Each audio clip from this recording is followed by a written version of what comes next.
Instantaneous power అంటే ఏంటంటే, ఒక పవర్ సైకిల్ని మనం తీసుకున్నప్పుడు సైకిల్లో పాజిటివ్ సైకిల్ ఉంటుంది, నెగెటివ్ సైకిల్ ఉంటుంది.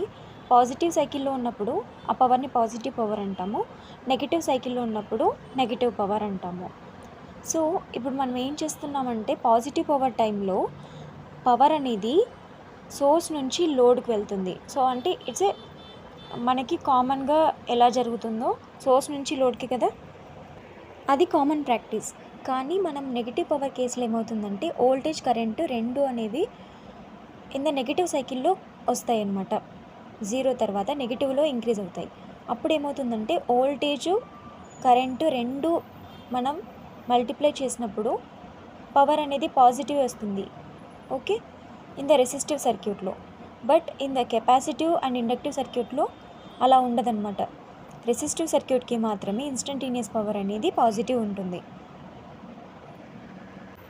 అదే మనం in case of inductive circuit కానీ కెపాసిటివ్ సర్క్యూట్ కానీ తీసుకున్నప్పుడు కరెంట్ అనేది లీడింగ్లో ఉంటుందన్నమాట కెపాసిటివ్ సర్క్యూట్కి.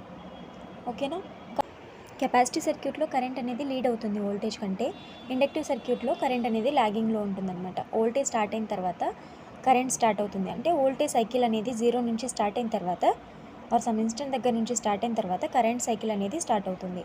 అందువల్ల ఏమవుతుందంటే, డ్యూరింగ్ పాజిటివ్ పవర్ అప్పుడు ఇవి ఎనర్జీ స్టోరింగ్ ఎలిమెంట్స్ అనమాట. ఇండక్టెన్స్, కెపాసిటెన్స్ అవి ఎనర్జీ స్టోర్ చేసుకుంటాయి పాజిటివ్ పవర్ టైంలో.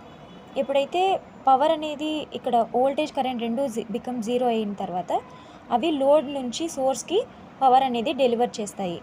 కాబట్టి వాటి వల్ల మనకి నెగిటివ్ పవర్ అనేది వస్తుందన్నమాట.